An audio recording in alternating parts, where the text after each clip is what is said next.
Thank you very much. Well, okay, so I gave this talk at a TEDx conference in London. Fuck that! called, which was specifically supposed to be examining new paradigms. So I didn't expect any problems whatsoever in that situation. And it came as a surprise to me when my talk and also the talk by Rupert Sheldrake were deleted from the TEDx YouTube channel. And it turned out that the decision to delete our two talks was given in a little notice by TED, where they said that both Rupert and I had been practicing pseudoscience, and that this was why the talks had to be deleted. They then gave an entirely fictional account of the content of my talk. Not a single thing that they said about the content of my talk I had actually said in the talk, which is an incredibly stupid thing to do of them in writing, since all they had to do was listen to what at that point was an 18-minute talk, you know. And the same with Rupert. So we challenged them on this, and there was tremendous support from the global community brought together by that wonderful vehicle of freedom of speech called the internet, and of the sharing of ideas, which challenged TED on this. First of all, this incredibly paternalistic action, as though we are not adults who can make up our own minds about the content of talks. The TED view was that the public had to be protected from our talks. And secondly, because their reasons for deleting the talks turned out to be entirely bogus. Suddenly they realized that they were in danger of perhaps even a defamation action, and they got worried, and what they then did was they kept their objections up on their website, but they crossed them all out.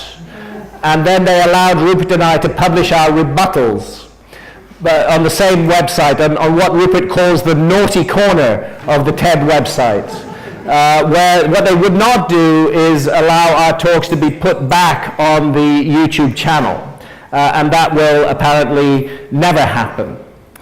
So I was trying to understand why they objected to our talks and to my talk, The War on Consciousness. One of the things they said in their later, the initial bogus reasons were all crossed out, but then they said TED could not endorse this talk because it might encourage some young person to go to the Amazon and drink ayahuasca.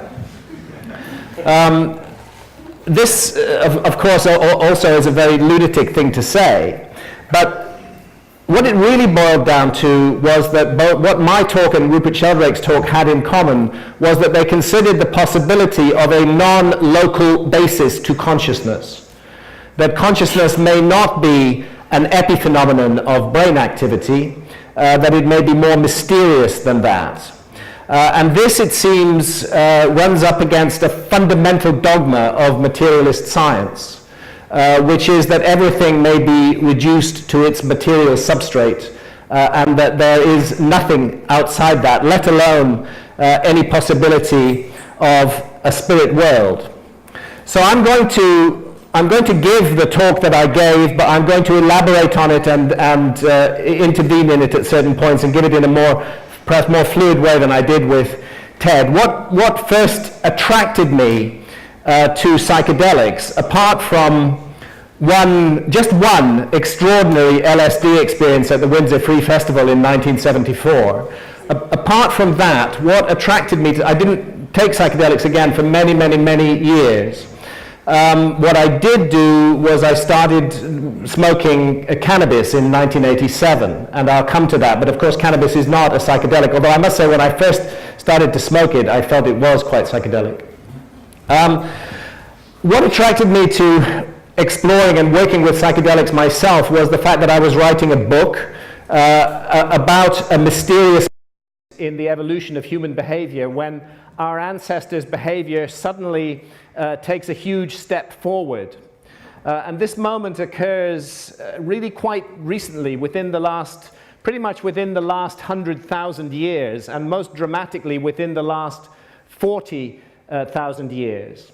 And the little diagram of the evolutionary tree up on the screen, this is what I call 6 million years of boredom, because for most of the 6 million years between the last common ancestor with the chimpanzee and us, our ancestors were really very dull. The first stone tools were introduced 2.5 million years ago.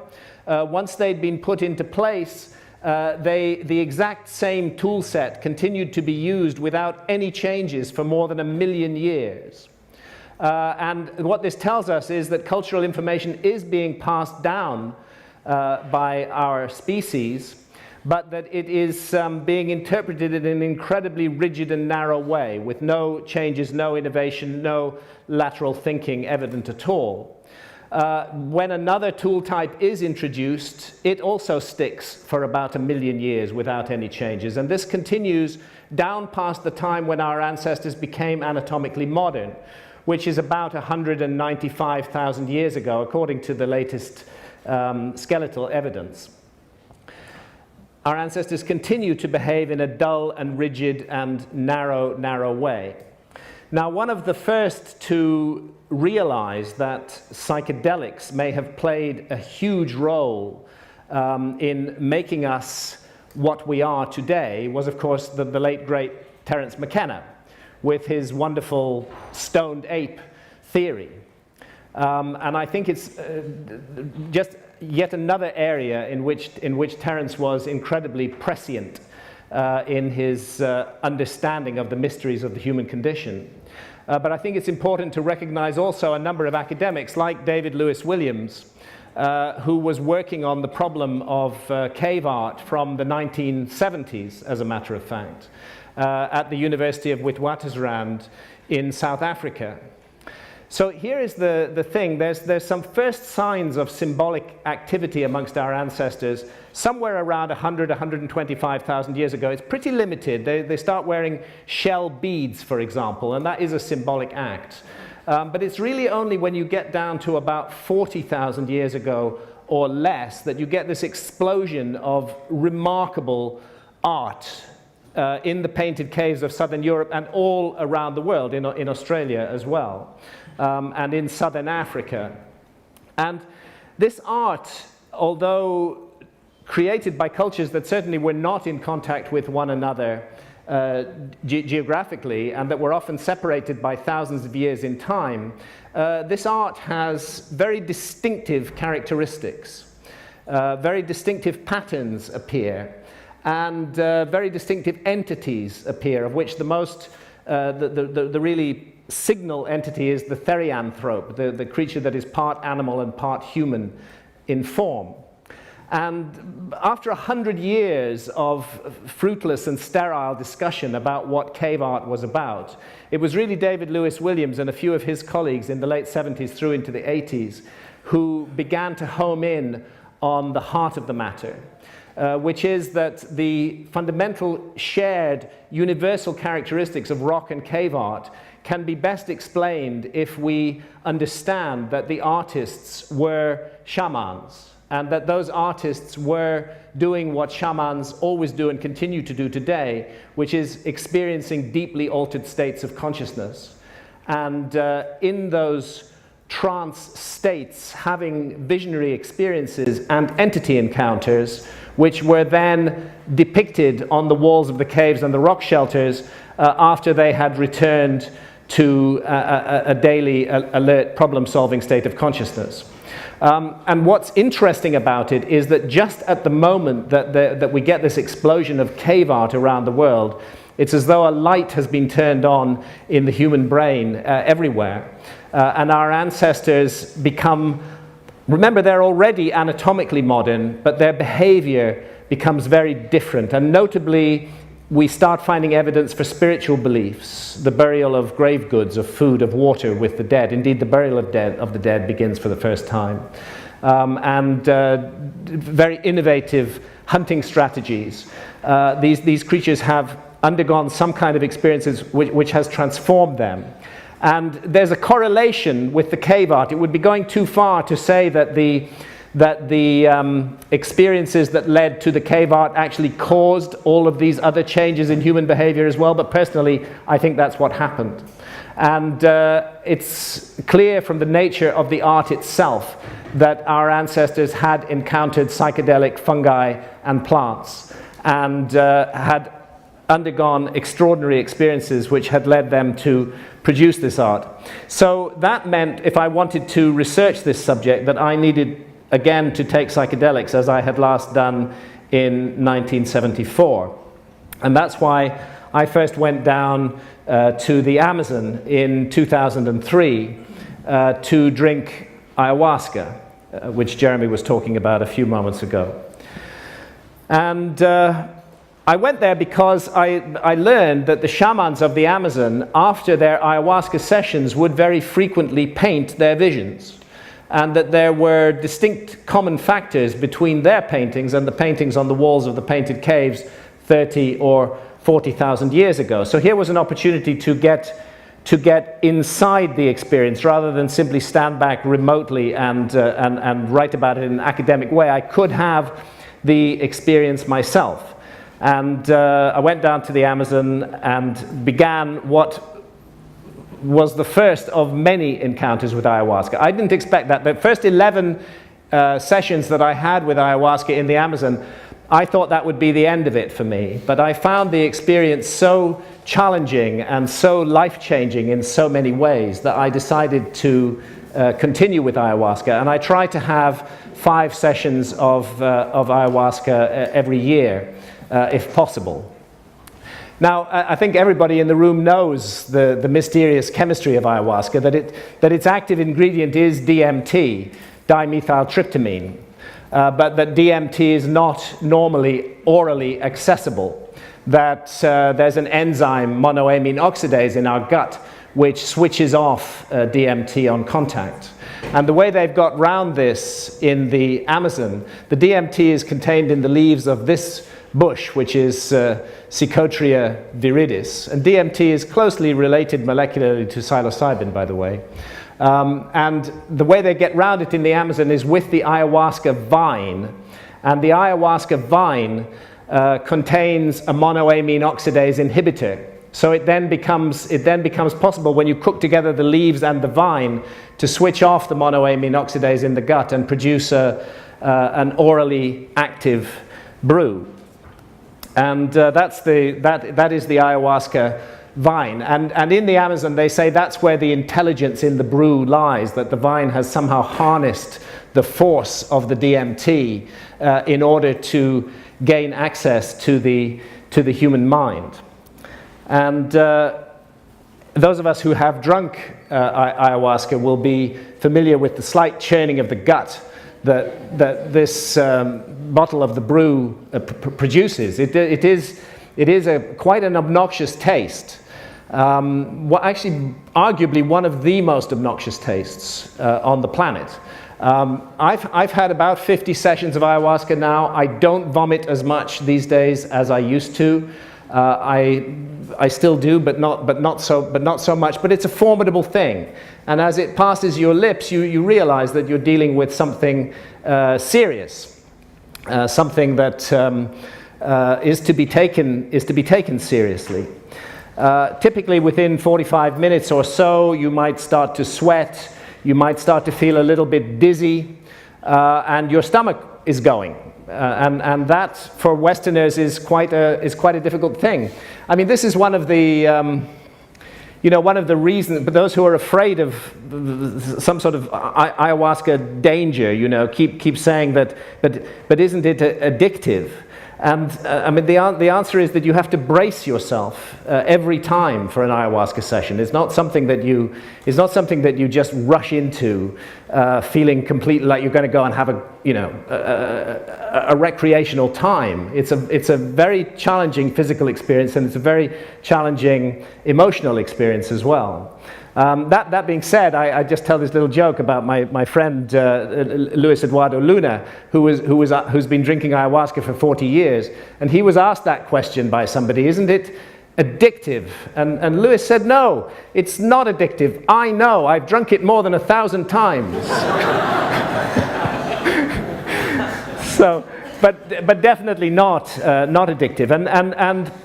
One of the things it teaches you is that the body is the least important part of ourselves. You know, the shitting, the vomiting, all of that, it's a little bit uncomfortable. In a way, it's very cleansing, and pretty soon you get over it, and you don't worry too much about that. And what is interesting is what is happening at the level of consciousness. And Pablo Amaringo's images of his ayahuasca visions are a kind of a good introduction to the enchanted, richly color-saturated realm of ayahuasca, and the sense that everything that you encounter there is filled with intelligence and intent. And it's a curious phenomenon that as ayahuasca has made its way out into the Western world and into the industrialized and technological societies, that people who drink ayahuasca all over the world, whether they go to Peru as ayahuasca tourists or to Brazil, or whether they encounter ayahuasca in London or Tokyo or New York, are reporting meeting an intelligent entity. And that intelligent entity is very frequently described as Mother Ayahuasca, or sometimes the grandmother or the mother. This is a very curious thing. Not all Amazonian tribes experience the spirit of ayahuasca as feminine. There are some tribes in the Amazon who experience the spirit of ayahuasca as male. But in the West, we seem to be experiencing her as a woman, or as a female serpent very often, or as a jaguar. And this is a curious universal transpersonal thing which is going on. And this is one of the reasons why I got into trouble with TED. I made very clear that I claim no reality status for Mother Ayahuasca. I cannot prove that Mother Ayahuasca exists or is real in any objective sense. I cannot prove that this entity is not a projection of my own mind and of other people's minds. But all I can say is that at a personal level, in the encounters that I have had with this entity, she seems pretty real to me. And I experience her as a kind of goddess who is a tough teacher and who wants me to be the best that I can possibly be, and will give me a hard time if I am not. This is the experience that I have with the ayahuasca brew. A healer and a creative guide. I mean, this is the work of Martina Hoffman, who is an artist working out of Boulder, Colorado. Her partner, the late Robert Venosa, was another artist whose work has been enormously influenced by ayahuasca, and I think everybody's familiar with the work of Alex Gray as well. There's no doubt that there's a phenomenon of ayahuasca art, that a huge boost of creativity has been given to artists who've worked with ayahuasca. And then there's the healing aspect of ayahuasca. I tell you an absolutely extraordinary story. A young man, this is completely true, a young man who I drank ayahuasca with in January had during the session, he emerged from the session in tears, and he had encountered Mother Ayahuasca, and she had told him that there was a problem with his testicles. She had told him that he might not be able to father a child.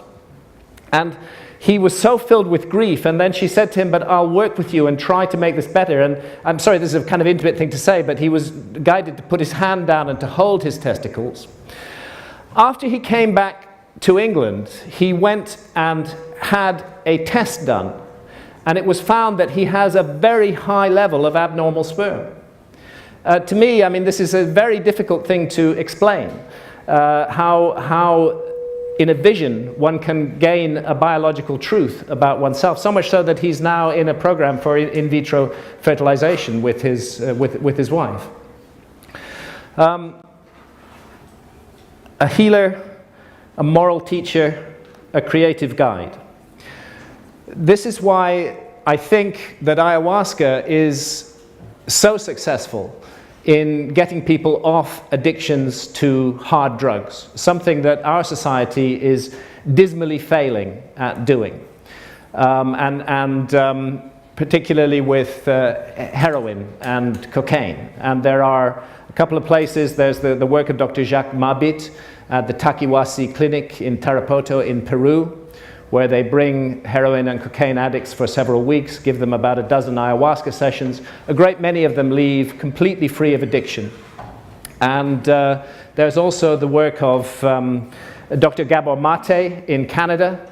And again, he was very successful giving ayahuasca as a therapy for drug addiction until the Canadian government stepped in and stopped him on the grounds that ayahuasca was itself a drug.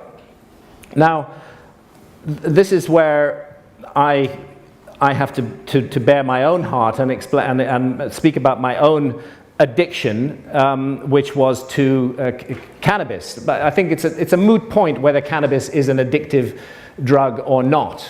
But when you get to the stage where you smoke cannabis from the moment that you wake up in the morning until 2 o'clock the next morning, 7 days a week, 365 days a year, which is what I was doing, then I'm not sure whether any other word except addiction really applies. I was certainly abusing cannabis. There's no doubt about that. And I want to make absolutely clear in what I have to say about cannabis that I do not blame the herb itself. I think cannabis is a wonderful sensual and spiritual ally. I don't think that I would ever have written my books on historical mysteries if I hadn't encountered cannabis, weirdly, almost for the first time in 1987 when I was 37 years old. I think it helped me to shift my creativity in a different direction. But as the years went by, I went on from smoking cannabis on evenings and weekends. It was when I started to write Fingerprints of the Gods that I said to myself, why don't I see if I can write stoned? And I found I could. And in fact, the very fact that I was writing gave me an excellent excuse to be stoned all day long, which was what I wanted to be. And the fact that I could continue writing and it seemed to be helping me with my creativity was very important. So I can say that for most of 24 years, through until October 2011, I was pretty much stoned all the time. And I thought, enjoyed it. But in the latter years, there were undoubted negative impacts on my behavior towards others.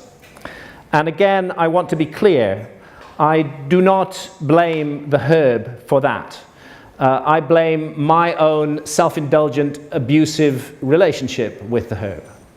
And I wish that I had not allowed the relationship to go that way, but I did. And what happened, and this became particularly pronounced during the decade after the year 2000, was that I became more and more suspicious, jealous, and paranoid. I related to everyone and everything from a place of suspicion and fear.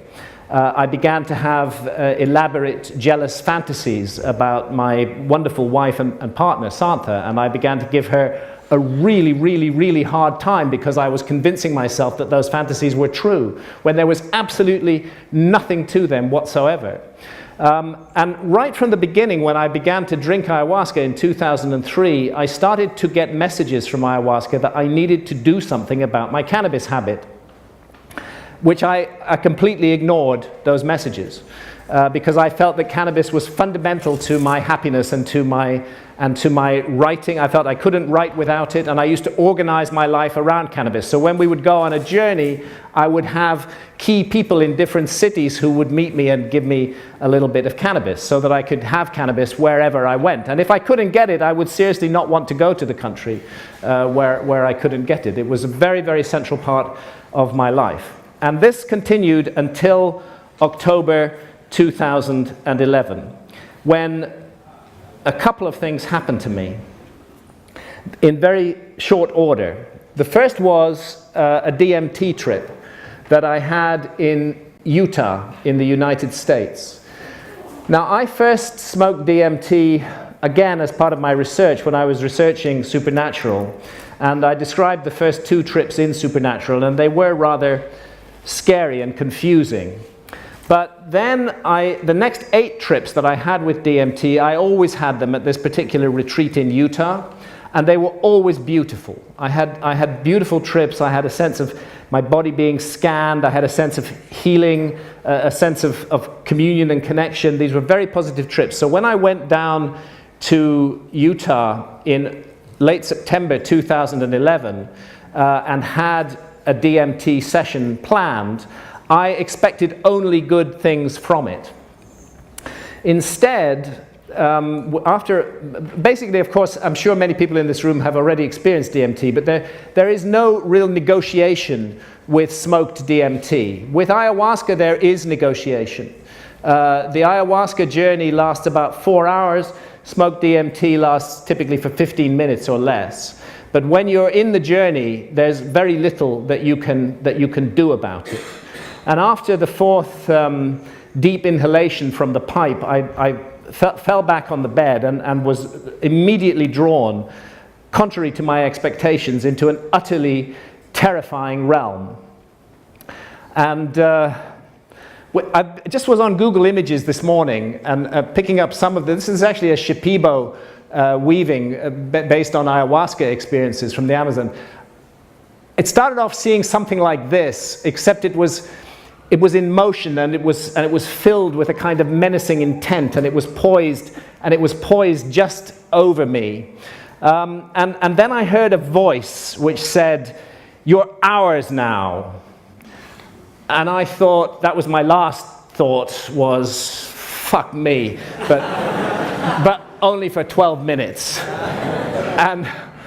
And then I was in this place. Now, I don't believe in hell, but there was something a little hellish about it, like this Hieronymus Bosch painting. It was I felt that I was lying on some sort of table and my body was being ripped apart, just like I was a cocoon, and pieces were being torn off my body. And then I heard a sort of trumpet blast. And another voice said, "Now the great transformation shall begin," or it could have been, "Now the great unfolding will begin." And instead of these little demons, I was seeing these kind of things, these kind of entities which were all over me and tearing me and ripping me apart. And then I completely lost any consciousness or connection of what happened. And when I emerged back into the room where I'd smoked the DMT, for the first few moments I had no idea where I was. And it shook me to the core, this experience. And I felt in some way that I was being weighed up and found wanting in my life. And I was therefore very concerned that I was about to get on a plane and fly from Utah to Brazil and have 5 ayahuasca sessions, where I wouldn't be theirs for 12 minutes, but I would be for up to 4 hours at a time. And that's what happened. I went down to Brazil, and I had the 5 most shattering ayahuasca sessions that I have ever had in my life. And they all focused on failures in my behavior towards others and the pain that I was causing to my partner, Santha. I was given a complete life review. I was shown episodes from my life in an utterly unsympathetic mode, and made to feel very much as though, sorry, I just have to not have my power cable cut in half, made to feel very much as though I were in jeopardy in some way. And what I liken it to is what the ancient Egyptians called the Hall of Maat, or the Judgment Hall of Osiris, where your soul, represented by this little vase here, which actually represents the heart of the deceased, the soul of the deceased, is weighed in the scales against the feather of truth and justice and cosmic harmony. And the message I got very, very clearly was that if I were to die and were to go beyond death, I would find myself in a place where I could not account properly for my life. that I was making serious mistakes, and that they had to be put right, and that in some way this was connected to cannabis.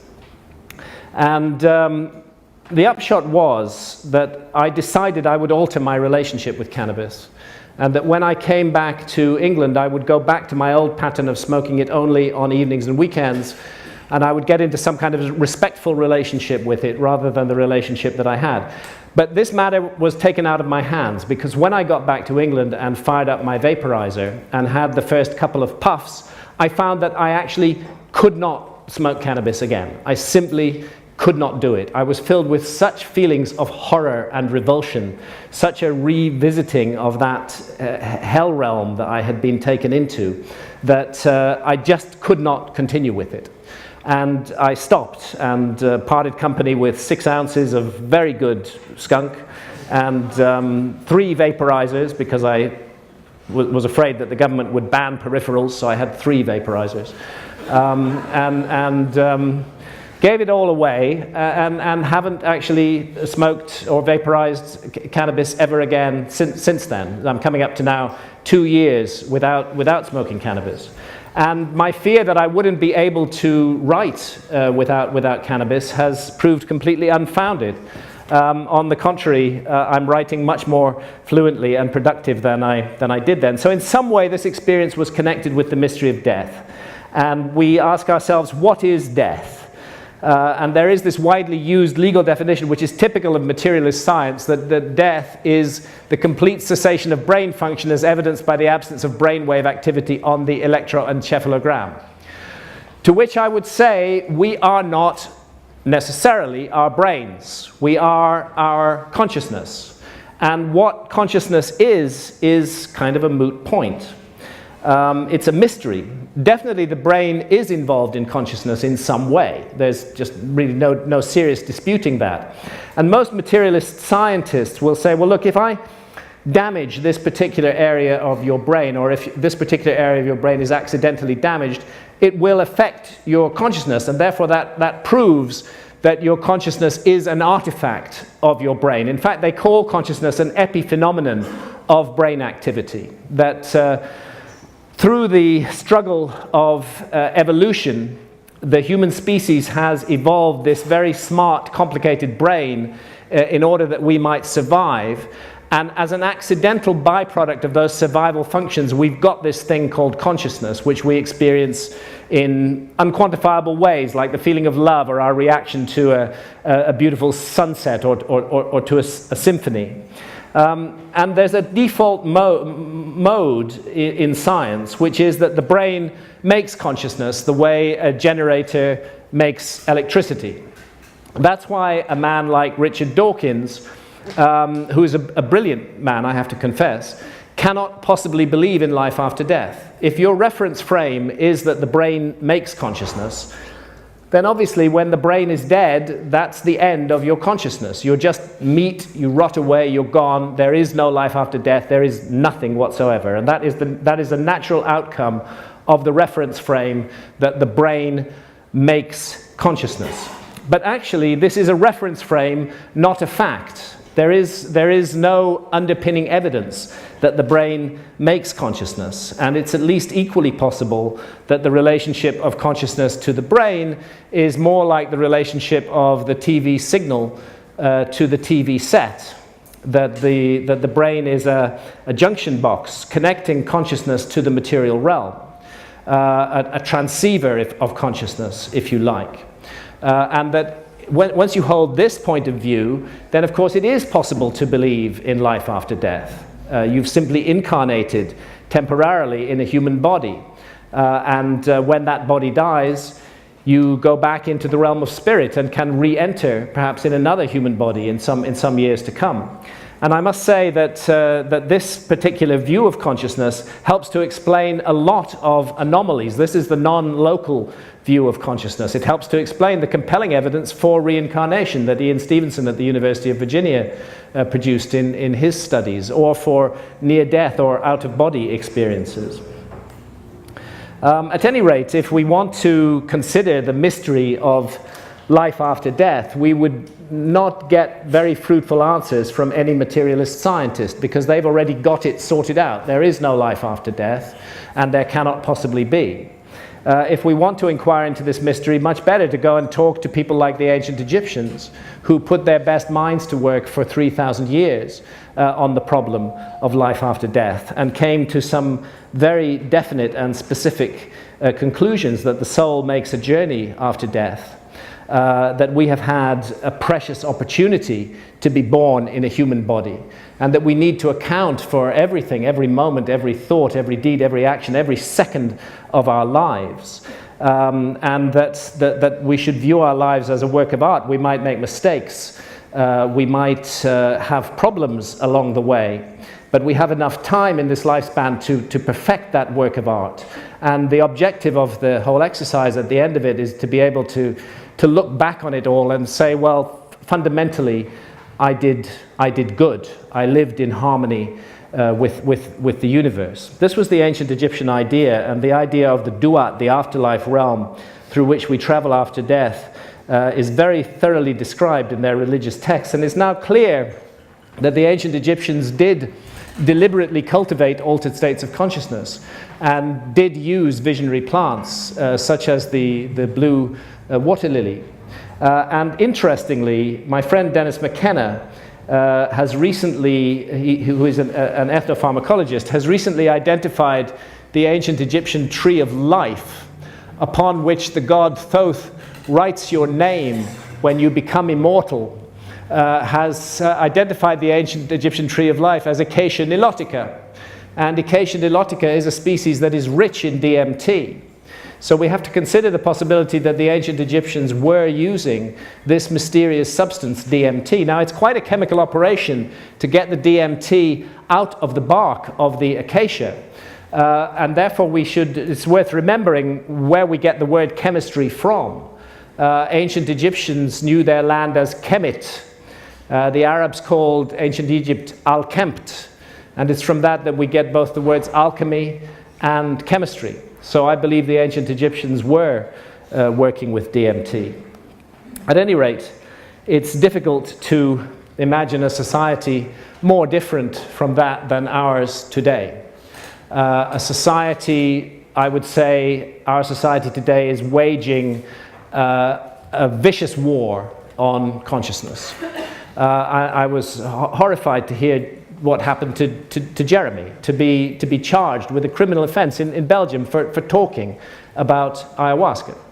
This is taking the war on consciousness to new levels. Not only may we not experience certain kinds of consciousness, but we may be subject to criminal penalties even for speaking about those kinds of consciousness. This is a truly sinister situation that we live in. And 40 years plus of the war on drugs, 40 years of a continuous lie, of continuous propaganda from government sources have caused a great many people not even to think about this seriously anymore. It's become a central reference frame that drugs are just automatically a bad thing. And DMT is in fact a natural brain hormone. And there is more and more evidence that it is produced in the pineal gland. A recent study has made that pretty much certain. And yet it's a criminal offense to possess DMT, whether in its smokable form or as part of the ayahuasca brew. And you can have your door knocked down by the police, you can have all your property confiscated, you can have your reputation ruined, you can have your liberty taken away, simply for making the choice as an adult to explore your own consciousness with this natural substance. And I hazard to say that huge numbers, millions of people in our society completely support that policy and believe that it's right and proper for governments to patrol the consciousness of individuals. I think that we're dealing with a huge human rights issue here. There have been many human rights struggles that where goodness and clear thinking have prevailed, but this struggle is still being fought. Amanda Fielding at the Beckley Foundation is doing enormous work on the issue of cognitive liberty. If we as adults are not allowed to make sovereign decisions over our own consciousness while doing no harm to others, then I don't think there's any useful way in which we can say that we're free at all. It is the most fundamental of human rights, and it's a sign of the kind of society we live in if that society denies us as adults the right to make those choices. And it's clearly not an objection to altering consciousness as such, because our society is very happy for us to alter consciousness in certain prescribed ways. In fact, the large pharmaceutical companies make billions and billions of pounds and dollars from drugs that target and alter consciousness in certain ways. And there's a kind of unholy alliance between big pharma and general practitioners and psychiatrists, which every year is inventing new mental illnesses for which new pills are being prescribed, which all in one way or another alter consciousness, whether it's Ritalin for attention deficit disorder, whether it's the SSRIs like Prozac and Seroxat for supposedly for depression. All of these drugs, which are completely legal and which make billions of dollars for their manufacturers, are in the business of altering consciousness. Then there's our love affair with alcohol, which undoubtedly is extremely harmful to health and which has profoundly negative social consequences. I personally would not seek to stop anybody drinking alcohol. I like a drink myself, as a matter of fact. But let's recognize that we don't fundamentally drink alcohol because of its taste. Alcohol is drunk because of its effects on consciousness. And it's the center of a multi-billion-dollar industry. And there are huge recognized harms with alcohol, but nobody is being sent to prison for drinking alcohol. Nobody is having their life ruined by the state or their doors broken down for drinking alcohol. On the contrary, large corporations are licensed to make huge amounts of money from the manufacture and glamorization of alcohol. And even tea and coffee and the energy drinks, these are also valued for their effects on consciousness.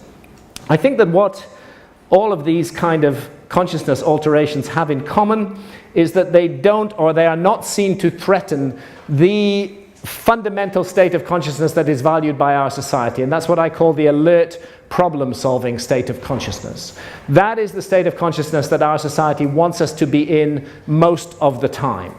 And in that state of consciousness, where we can be good producers and good consumers of material goods, we are allowed certain holidays from it. We are allowed to take a holiday with alcohol. That's seen as possibly beneficial in a way, allowing us to return to the alert, problem-solving state of consciousness. And if we get depressed because of the daily grind, well, then there's the Prozac and Seroxat to help us. And we're kind of told that this is the ideal state of consciousness for mankind. And I have no objection, in principle, to the alert, problem-solving state of consciousness. I would, for example, definitely when I get on an airplane, I would like the pilot to be in an alert, problem-solving state of consciousness. I would not like him to be in any other state of consciousness. I think the problem is that we have an over-monopolistic focus on this state of consciousness. We've raised it to a level where it doesn't belong, and we've said that it promises us everything. It promises us endless rewards. And I think that we're all realizing that that is not true. That yes, it's useful for Wall Street, it's useful for the prosecution of wars, it's useful for commerce, it's useful for industry. But the endless promises built upon it are proving hollow. The financial crisis has brought this home to everyone, that a society that is over-monopolistically focused upon the alert, problem-solving state of consciousness, pursuing short-term goals, fundamentally is going to implode. And that, yes, indeed, our bankers and our governments can go on magically printing electronic money for perhaps a few more decades, but sooner or later this system is broken and it doesn't work. It's a system that allows the grotesque abuse of wide-scale global pollution, of the proliferation of nuclear weapons. I mean, truly, you have to be insane as a society to invest in nuclear weapons. And to rationalize it and explain it as a rational thing to do is truly psychopathic behavior. And we can't even solve the problem of global hunger. And then there's the whole issue of the rape of the Amazon rainforest. Again, a society that was sane and balanced, a global technological society that was sane and balanced, would find a way to solve the problem of the destruction of the Amazon. It's clearly suicidal. The lungs of our planet, the greatest source of biodiversity on our planet, and we're mowing it down to plant soya bean farms so that we can feed cattle, so that we can all eat hamburgers. I mean, this is a very crazy idea. And only, I believe, an insane society could allow such a thing to happen. And I think it is the result of the over-monopolistic focus on the alert problem-solving state of consciousness, and not allowing space for any other states of consciousness which might help us to see the Amazon as a sacred realm. So we are always capable of raising just countless billions of dollars for warfare. That's never a problem. Hatred, fear, and suspicion press our buttons, and we cough up the money to mobilize huge armies and invest in weapons of destruction and to create more division and hatred and fear and suspicion. But we are incapable of getting together as a global community to save the precious resource of the Amazon rainforest. And that's why I think the phenomenon of ayahuasca tourism is really interesting. And shamans I've spoken to in the Amazon and asked them to analyze the problem of the technological West, they say it's quite simple. You guys have severed your connection with spirit. If you don't reconnect with spirit, and if you don't do so soon, then you're going to bring the whole house of cards down on your heads and on ours. And in the midst of this crisis, we have this extraordinary phenomenon of ayahuasca finding its way out, a kind of reverse missionary activity as shamans from the Amazon travel all over the Western world, offering ayahuasca ceremony under the radar. And as Westerners make their way to the Amazon. And as Jeremy rightly said, this is the first time that Westerners have gone to the Amazon prepared to sit at the feet of the indigenous people and learn from them, rather than to go there with an arrogant, paternalistic, we have everything to teach you attitude. So I think that the ayahuasca phenomenon, although not without its dark side, Jeremy's right about that too. There is a dark side to ayahuasca. There is a dark side to all psychedelics. And that is partly to do with the choices that we make as we go along. I don't think it's an unmitigated blessing. But I think that it has a huge role to play in the transformation of global consciousness. Certainly there's a very insistent message in ayahuasca. It's one of those universals that almost everyone who drinks the brew sooner or later reports. And this is to do with the sacred, magical, enchanted, interconnected, infinitely precious nature of life on Earth and the interdependence of material and spiritual realms. Suddenly you get it. It's a really mysterious thing to be alive. It's a mysterious, it's a huge mystery. It's a tremendous mystery to be alive at all, to be born in a human body, to have this ability to make these fine discernments between right and wrong, between dark and light, between good and evil, to learn and to grow and to develop, to be born up and protected by this amazing, gorgeous garden of a planet in which we live. Ayahuasca takes that out of the realm of theory and brings it into the realm of direct, immediate experience in a very, very powerful way. And it's important to remember that ayahuasca is not alone, that it's a part of a global system of shamanism, which is by and large outside the control of the technocratic forces that dominate our culture, and which goes back very far in time. It's the work of Gordon Wasson and Albert Hoffman and Karl Ruck on the Eleusinian mysteries in Greece is extremely interesting. That it's almost certain that the kykeon drunk at Eleusis was a psychedelic potion. We have the DMT in the ancient Egyptian tree of life, a very strong argument that the soma of the Vedas was originally a brew based on the psychedelic Amanita muscaria mushroom. And then that whole issue of what happened to our ancestors 40,000 years ago, this sudden emergence into consciousness that appeared to have taken place. It's possible that that's when human languages first began, an enormous emergence into creativity and consciousness, as far as I'm concerned, definitely connected with experiences with psychedelics. And so I think that living in a society that will send us to prison for making use of these time-honored sacred plants to explore our own consciousness is a huge problem that absolutely needs to be addressed at the level of human rights. We do not have any human rights as an adult if we cannot make those choices over our own consciousness. We already have lots and lots of laws that deal with how we behave towards others. I have no problem if somebody on a psychedelic does harm to others. I think that person should be subject to the jurisdiction of the state.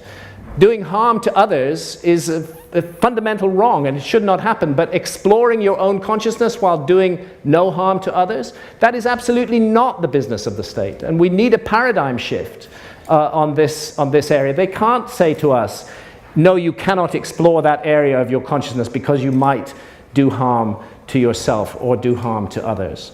That is a step too far. There's a lot of very cloudy thinking on this, which needs to be sorted out.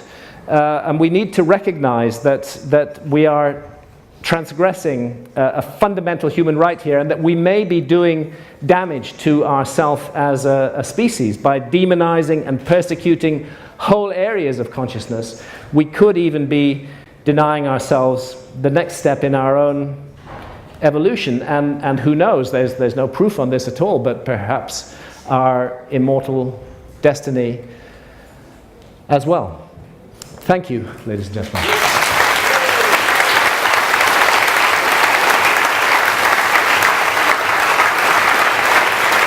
Thank you. That was brilliant, guys. Thank you very much.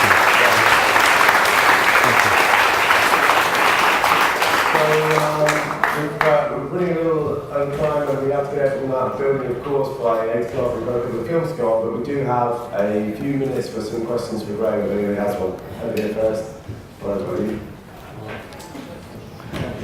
I'm interested in the controversy around the talks, and as far as I remember, I read on the internet that you had challenged Richard Dawkins to take psychedelics to see whether that would affect his... Yeah, I did. I'm curious about the result of that, and that relates to a more general question. To what extent do you think that personal experience is valuable or even necessary to get accurate, supposedly objective scientific findings? Well, yeah, a good question. Good question. I do think actually that personal experience is really important in this area, because the area of psychedelics deals fundamentally with personal experiences. I think that to view it entirely as there's a place for academic study without experience of psychedelics, but I personally think that academics who are working in this field are missing an important area of the inquiry if they don't take psychedelics themselves. And what did Dawkins say? Well, Dawkins is a very smart guy. I kind of ambushed him at a talk and I asked him that question. And he said, well, yes, under properly controlled circumstances where he was assured that there would be no danger to his health, he would be willing to take psychedelics. But he's been pressed on that in a number of ways since then, and so far as I know, he hasn't done so. I think it would be a very interesting thing for him to do, and I hope that he would do so. And I think it would be interesting for him to have a series of ayahuasca sessions. I think that would be more useful than taking psilocybin in a lab. But who knows? Yeah. Yeah. I recently read Benny Shanker's book. I want to ask you a question on themes, on snakes. Yeah. There's a very small section in there that's not really given so much notice, and that's the dropping of themes of snakes and felines after 150 doses. Right. Have you spoken to people about these thematic changes and why that's dropped? Yeah, I haven't. I know Benny. I've read Benny's book thoroughly, and one of the things that it does is testify to the universal and transpersonal nature of ayahuasca experiences. It does seem from his reports and from my own experience that the themes do change. I think it's rightly said that ayahuasca is a school, that it's a school from which lessons are being learned, and perhaps once you've learned one lesson, you move on to the next, and perhaps that's the reason that the themes change. After 50 sessions, I still do see serpents, and have a direct and immediate encounter with serpents, but not every session, not every time. Thank you. There's a question at the back. Can you just shout it out? You mentioned that DMT is naturally produced in the pineal gland. Yes. And I read all the time about fluorides calcifying the pineal gland. Yeah.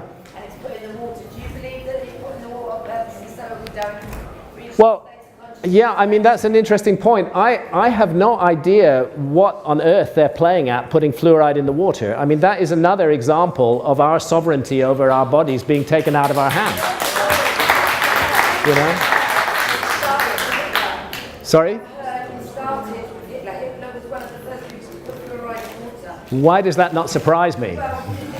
Yeah, exactly. I mean, again, this is a very sinister area. It's another way in which our governments just wantonly transgress our liberties as individuals and fail to recognize that we are individual sovereign adults. If I want fluoride in my water, well, let me add it myself,